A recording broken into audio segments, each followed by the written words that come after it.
Digital Congo, la télévision numérique.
Consacré à la défense et à la sécurité, le budget 2026 chiffré à 20,3 milliards de dollars américains a été présenté et défendu par la première ministre Judith Suminwa Tuluka. Ce projet de loi des finances a été jugé recevable et envoyé à la commission ECOFIN de l'Assemblée nationale pour toilettage.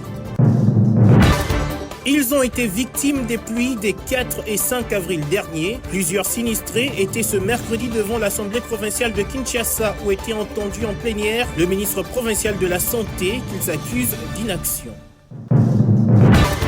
La RDC ne va jouer qu'un seul match pour espérer cette fois-ci aller vers la Coupe du Monde 2026. Cette précision découle de la qualification directe du Panama et l'élimination du Costa Rica. On apprend aussi que la RDC a gagné 4 places au classement FIFA et entre dans le top 10 de meilleurs pays du football africain, occupant la 9e place.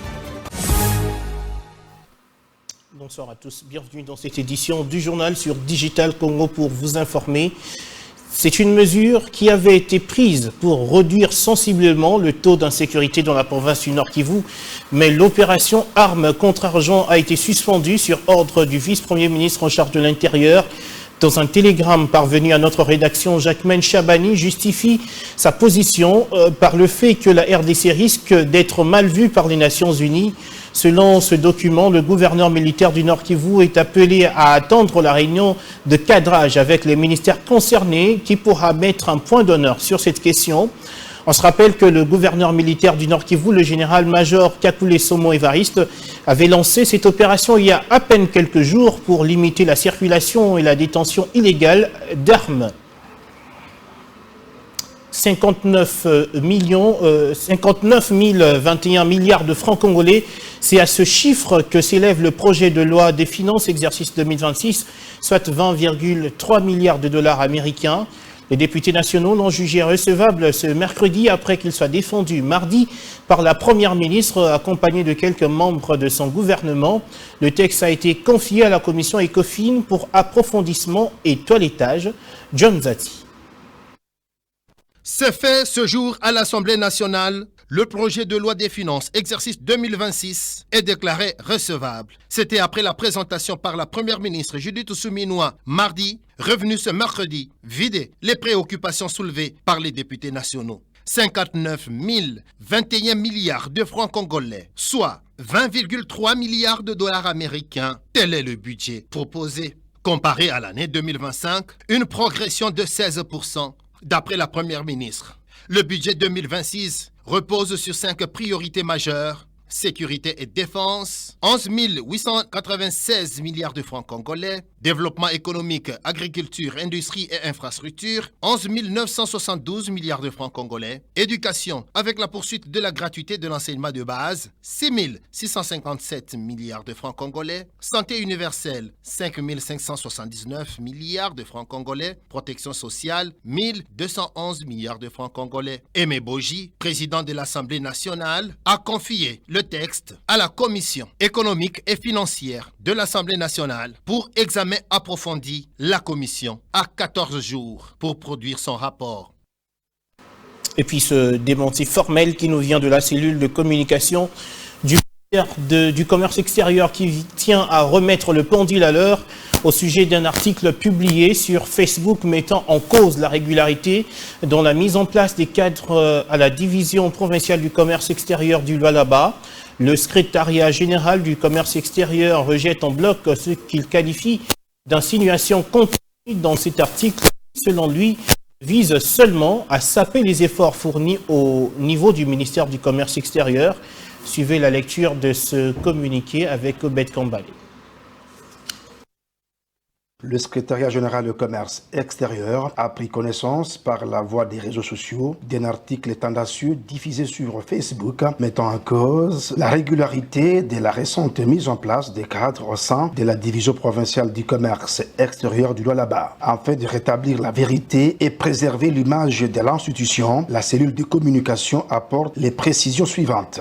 1. De la légalité de la mise en place. Cette décision s'inscrit strictement dans le respect des dispositions de l'article 5 du décret numéro 024/11 du 24 février 2025 portant réglementation d'administration relative à la carrière des agents des carrières des services publics de l'État. 2. De l'opportunité de la mise en place. L'essor économique du Lualaba, province stratégique grâce à ses ressources minières qui attirent de plus en plus d'opérateurs économiques tant étrangers que nationaux, nécessitant un encadrement administratif performant pour accompagner l'accroissement des flux d'import, export et de transit, il était crucial d'insuffler une nouvelle dynamique en désignant des animateurs à même d'implémenter la vision du ministère fondée sur la promotion du commerce extérieur. Aussi, l'administration du commerce extérieur s'était dotée du nouveau cadre organique depuis le 5 février 2024. 3 des irrégularités évoquées. Il s'agit d'une erreur matérielle imputable au défaut de transmission en taille utile par la division provinciale des situations administratives actualisées des agents et cadres. Toutefois, ce cas a été signalé auprès de l'autorité compétente, en l'occurrence Madame la gouverneure de province du Lualaba. Aussi, il s'y est de préciser que les cadres concernés par ces cas n'ont pas été promus par son Excellence Monsieur le ministre du Commerce extérieur, car ils étaient déjà chefs de bureau. Au sujet de la mutation de l'ancien chef de division, celui-ci a été régulièrement affecté au secrétariat général conformément au texte en vigueur et aucun recours n'a été officiellement introduit par lui. Le secrétariat général du commerce extérieur précise que les actes pris par son Excellence, Monsieur le ministre du Commerce extérieur, sont conformes aux textes légaux et réglementaires. Ces actes traduisent la volonté du gouvernement de moderniser et d'accroître l'efficacité du service public en cohérence avec la vision portée par son Excellence, Monsieur le vice-premier ministre, ministre de la fonction publique, modernisation de l'administration et innovation du service public. Et puis cette descente du vice-premier ministre en charge de la fonction publique dans la ville de Kananga, dans le Kasaï central, au début de semaine. Jean-Pierre Liaou est arrivé sur place pour sensibiliser les agents et cadres de la fonction publique aux différentes réformes engagées par le gouvernement en matière de l'administration. Tishik Sambi pour les précisions. Le vice-premier ministre, ministre de la fonction publique, Jean-Pierre Liaou, poursuit sa tournée de terrain dans le cadre de la mise en œuvre de la réforme de l'administration publique. Lundi 17 novembre 2025, il a foulé le sol de Kananga, chef-lieu du Kasaï central, accueilli avec ferveur par les autorités locales, les agents publics et la population. Objectif principal de cette mission, sensibiliser les agents et cadres de l'administration publique aux différentes réformes engagées par le gouvernement de la République. Je suis venu pour sensibiliser les agents et fonctionnaires de l'État sur les différentes réformes que nous portons actuellement à la demande de son Excellence Monsieur le Président de la République afin de redresser notre administration publique. Le vice-premier ministre Jean-Pierre Liaou a appelé à un engagement collectif pour réussir cette réforme qui vise à moderniser l'État et à replacer le fonctionnaire au cœur du service public. Le président de la République nous a demandé de mettre sur pied un système de sécurité sociale garantissant la dignité et l'honneur à chaque fonctionnaire après sa carrière. Et c'est ce que nous avons fait à travers le renforcement de la CENSA, la Caisse nationale de sécurité sociale des agents publics de l'État. Cette démarche s'inscrit dans la vision du chef de l'État, Félix-Antoine Tshisekedi Tshilombo, pour une administration performante, responsable et proche du citoyen. Nous avons compris qu'il y a beaucoup d'avantages, même quand quelqu'un va aller dans la retraite, il y a beaucoup d'avantages qu'il va gagner juste après sa retraite. Nous sommes satisfaits en tant qu'agents de l'État responsable de tout ce qui s'est passé vraiment aujourd'hui. Et c'est toujours donc dans ce cadre de cette même mission à Kananga que le vice-premier ministre en charge de la fonction publique a procédé à la pose de la première pierre pour la construction du bureau de la Caisse nationale de sécurité sociale des agents publics de l'État, en présence des agents et cadres de l'administration publique. Une fois de plus, Tichik Sambi. Les déploiements de la Caisse nationale de sécurité sociale des agents publics de l'État, CENSAP en sigle, en province se poursuit sans relâche. En mission à Kananga, le vice-premier ministre, ministre de la fonction publique, Jean-Pierre Liaou, a procédé à la pose de la première pierre pour la construction du siège provincial de la CENSAP Kasaï centrale en présence des autorités provinciales et des forces vives. Je suis venu ici à Kananga, dans le Kasaï central, non pas pour faire de longs discours, mais plutôt pour agir, poser un acte. Notamment, à l'occurrence, l'acte de la pose de la première pierre destinée à la construction d'une grande agence provinciale moderne qui abritera donc le service de la CENSAP. Ici, en ces lieux, se joue et se jouera l'avenir de cette grande province, Kasaï. Pour le vice-premier ministre, cette construction témoigne la volonté ferme du gouvernement de rapprocher les services de la caisse sociale aux fonctionnaires et retraités de la province. Et vous savez, lorsqu'on parlait d'une retraite, c'était déjà la voie vers la mort. Et c'était mal perçu par les fonctionnaires de l'État. Et aujourd'hui, il y a lueur d'espoir. Et aujourd'hui, les fonctionnaires de l'État peuvent espérer vivre après leur carrière. Alors je suis content de notre ministre Liaou, des gestes qu'il vient de poser pour la province Kasaï centrale. Dans son mot, le directeur général de la CENSAP, Serge Mata, a salué l'appui déterminant du gouvernement et le pilotage du vice-premier ministre dans l'expansion provinciale de la Caisse. Notre ambition est de transférer ici toute la modernité infrastructurelle et matériel de Kinshasa. Ainsi, comme l'a souvent rappelé son Excellence le vice-premier ministre, il ne devrait y avoir aucune discrimination en termes de qualité de service, que l'on soit agent public affecté dans la capitale ou en province. On sera à présent à Butembo, dans cette ville du Nord Kivu, pour vous dire un mot sur l'éducation avec cette grande réunion autour de nouvelles instructions édictées par le ministère de l'Éducation nationale et nouvelles citoyennetés, notamment sur l'inclusion à l'école et la pédagogie en groupe. Ces questions ont été au centre d'une séance de service présidée par le directeur provincial de l'Éducation nationale et de nouvelles citoyennetés Nord Kivu 2, Norbert Bissimois, séance à laquelle ont pris part les chefs d'établissement. Reportage sur place à Butembo d'Elfin Sindani. Dans la salle Flampo cathédrale, le prophète Norbert Bissimois Balekempaka, l'IPP à l'intérim Yuma Dile, le Diprocope Manyanka Pero, les directeurs du CERNI Mouindo Placide ont co-animé cette réunion à plus de 500 chefs d'établissement des sous-divisions Butembo 1 et 2. Le directeur provincial Norbert Bissimois Balekempaka est revenu sur le plan quinquennal du ministère qui reprend les objectifs stratégiques majeurs. Si le ministre déjà peut concevoir une réforme, peut concevoir un projet, une vision, il est difficile pour le ministre de faire consommer sa vision, de faire appliquer son projet sur le terrain s'il n'est pas passé par les chefs d'établissement que nous sommes, que vous êtes. Il a aussi fait allusion sur la nouvelle citoyenneté, l'inclusion au sein de l'école, l'équité, l'accès. Nous avons eu le temps de parler sur la nouvelle citoyenneté, sur ce qu'on appelle l'inclusion au sein de l'école. Nous avions parlé sur l'équité, sur l'accès. Et donc le plan quinquennal de notre ministère a été bien vulgarisé auprès des chefs d'établissement. L'IPP à l'intérim, le Diprocopé, le directeur du CERNI ont déroulé chacun l'actualité de son secteur. Les chefs d'établissement ont été des bons interlocuteurs avec leurs autorités scolaires. Il vient de nous parler aussi d'une méthode que les gens ont ignorée. Et il a parlé de la pédagogie à groupe. Cette pédagogie est parmi les rénovations dans l'enseignement que les gens ignorent. Je suis tellement ravie de joie d'être invitée d'abord par les autorités. Et dans cette réunion, nous verrons encore d'être édifiés par les autorités de la province. Merci beaucoup. Nous sommes ravis de joie parce que nous allons bien travailler pour que nos enfants soient bien instruits. Le Proved annonce une série de séances de vulgarisation de ses instructions officielles au Nord Kivu 2 dans les jours proches. On reste dans cette ville commerciale pour vous parler maintenant de la journée mondiale des toilettes ce mercredi 19 novembre. Cette occasion, le chercheur Jasper Muindo Katirisa a partagé sa réflexion autour du thème retenu cette édition 2025.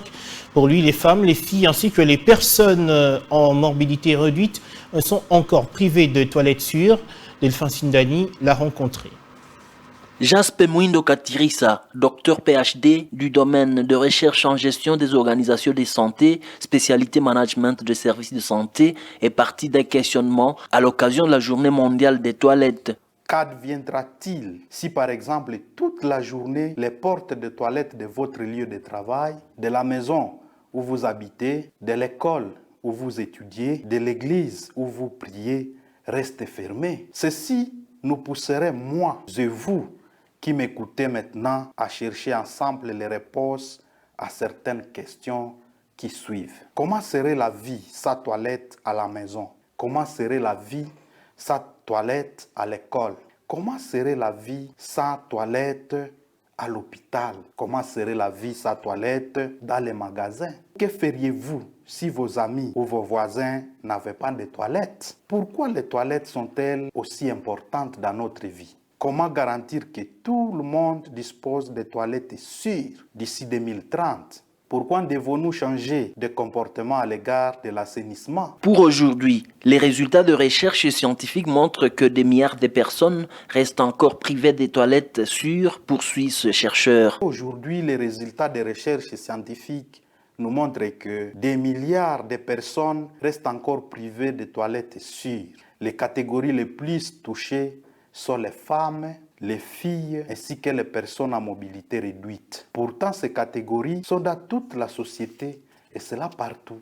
Plus de 3 milliards de personnes vivent encore sans service d'assainissement géré en toute sécurité et parmi lesquels nous avons 419 millions qui pratiquent la défécation à plein air. Nous trouvons que vraiment il y a urgence d'agir pour les toilettes accessibles, pour les toilettes sûres, pour les toilettes résilientes face au changement. Les toilettes sont un droit fondamental lié à la santé. Elles doivent préserver la dignité, l'égalité et la justice pour tous. L'absence des toilettes affecte donc la vie quotidienne, mais ça affecte aussi l'éducation.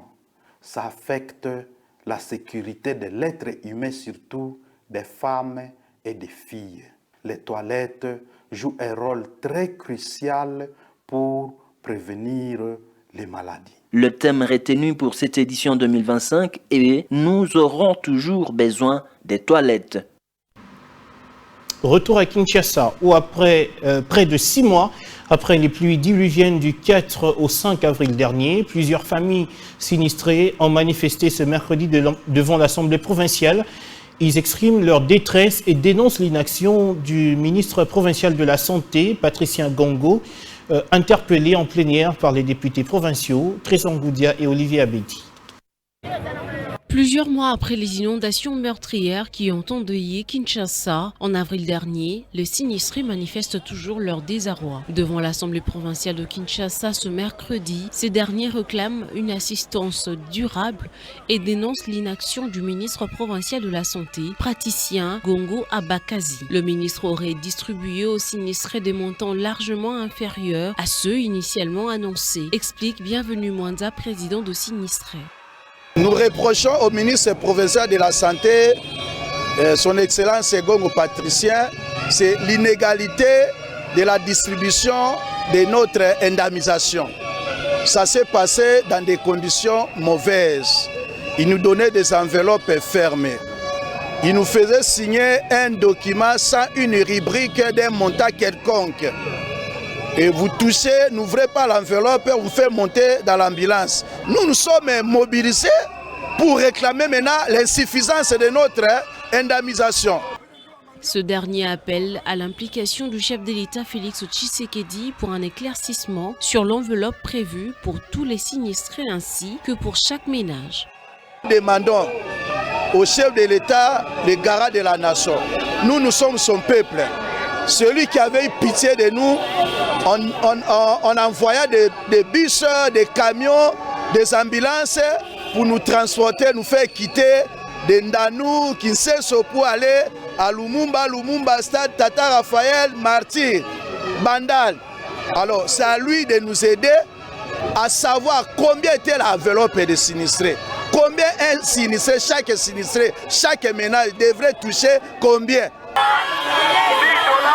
Suite à cette situation, les députés provinciaux ont décidé d'interpeller en plénière ce même mercredi le ministre provincial de la Santé. Cette initiative du député Jared Pandou, élu de Bandalungwa, vise à obtenir des éclaircissements sur la gestion du processus d'assistance, à évaluer les mesures réellement mises en œuvre et à vérifier les dispositions prises par le gouvernement provincial pour prévenir de telles situations à venir. Cap maintenant vers la discipline et la sécurité routière dans la capitale. L'opération Tosaba Tosayo, entendez, respecte-toi pour que tu sois respecté, a été finalement lancée ce mercredi après un report.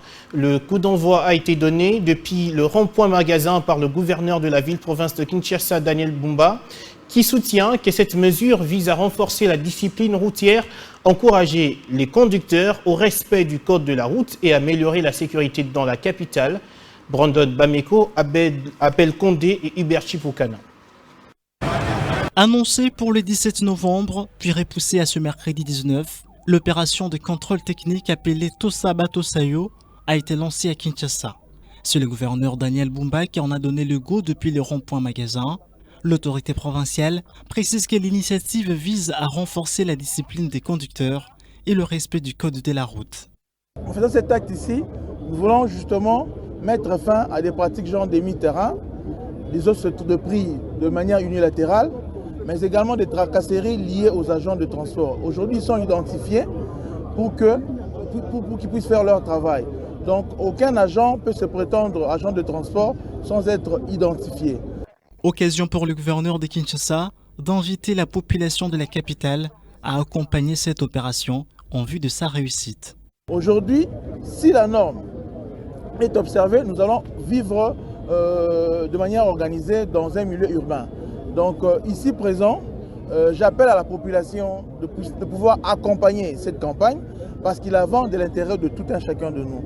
S'il n'y a pas un accompagnement, si nous comptons les désordres, nous allons périr tous ensemble. Le contrôle technique consiste en la vérification des documents de bord, des permis de conduire et de la conformité des véhicules.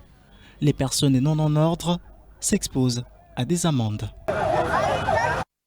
Allez, on va dire un mot sur le sport. À présent, la RDC est à un pas de la Coupe du Monde 2026 puisqu'elle ne va pas jouer désormais, elle ne va jouer désormais qu'un seul match dans le cadre des barrages intercontinentaux.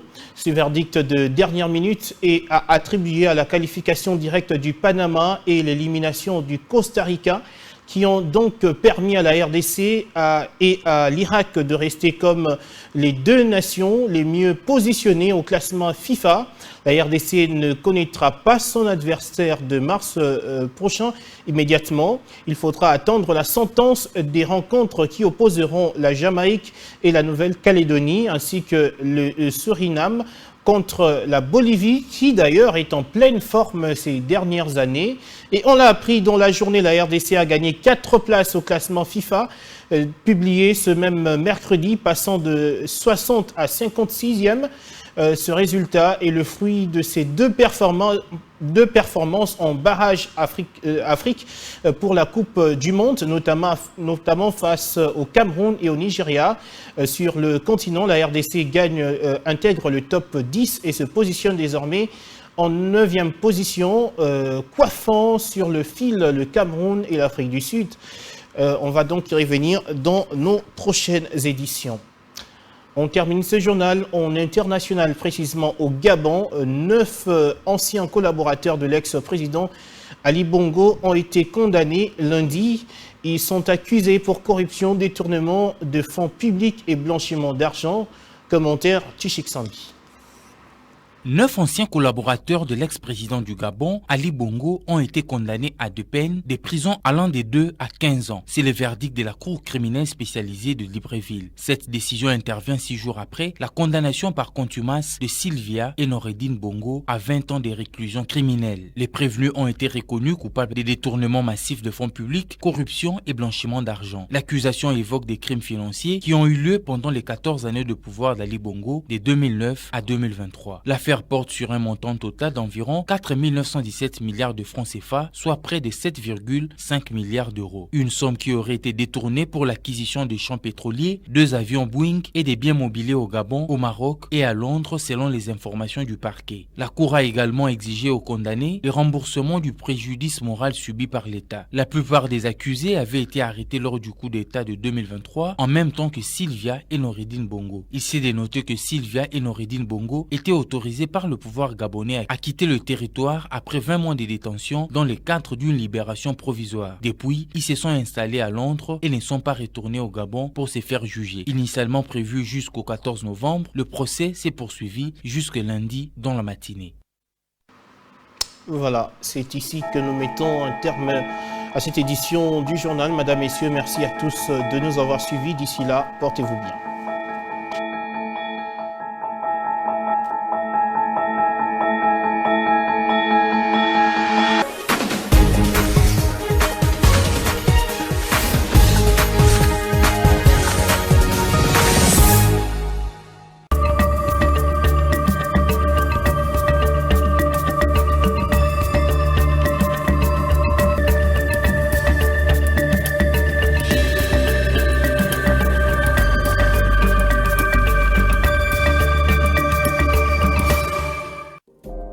Bienvenue, mesdames et messieurs, à la sélection des journaux parus ce 19 novembre 2025. Commençons par l'agence congolaise presse qui titre RDC, 30% du budget 2026 consacré aux défenses sécuritaires. Face à un contexte sécuritaire toujours préoccupant, notamment dans l'est de la République démocratique du Congo, le gouvernement a consacré 11 896 milliards de francs congolais, soit près de 30% du budget général aux forces de défense et de sécurité. Ces crédits permettront de renforcer l'équilibre militaire, d'améliorer la logistique et d'assurer une meilleure prise en charge du personnel militaire et policier. Africa News renchérit et titre budget 2026, Souminois dévoile un plan ambitieux de 59 021 milliards de francs congolais. La première ministre Judith Souminois Toulouka a présenté mardi 18 novembre à l'Assemblée nationale un budget record de 59 021 milliards de francs congolais pour l'an 2026. Dans un exposé clair et détaillé, elle a défendu le projet de loi de finances devant les députés, soulignant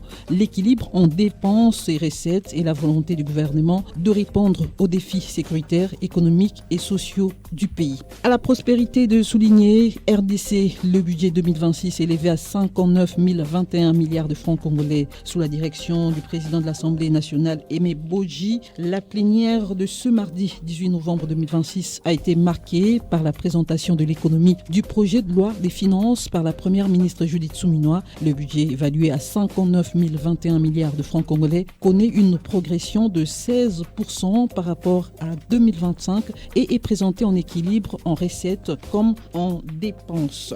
Chronique Éco évoque Sokoda, 25 millions de dollars introuvables. La révélation de l'inspection générale des finances relayée par Africa Intelligence sur l'écart gigantesque entre les droits d'auteur collectés et ceux renversés aux artistes congolais vient brutalement exposer les dérives systémiques qui minent la société congolaise de droits d'auteur et droits voisins Sokoda. Selon l'IGF, plus de 25 millions de dollars auraient été perçus contre seulement 35 882 dollars redistribués, un taux de répartition de 0,14%, soit 550 fois inférieur au standard internationaux. Autre sujet paru dans Africa News, colère et désespoir des sinistrés des inondations d'avril 2025 après la farce du ministre Congo. En avril 2025, Kinshasa a été le théâtre d'une catastrophe naturelle dévastatrice, laissant des milliers de sinistrés dans le désarroi. Mais ce qui s'annonçait comme une aide salvatrice du gouvernement s'est transformé en farce tragique qui, vous l'avez bien lu, les promesses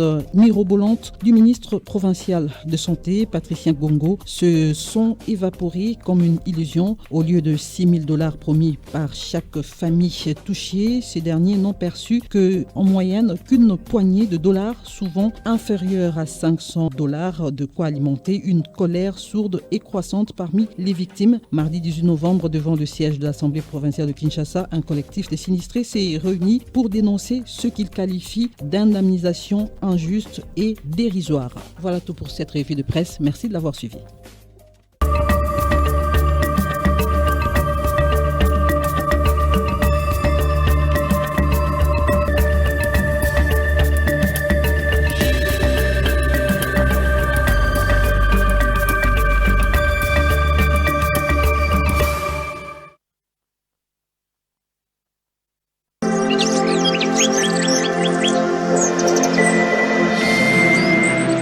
Digital Congo, la télévision numérique.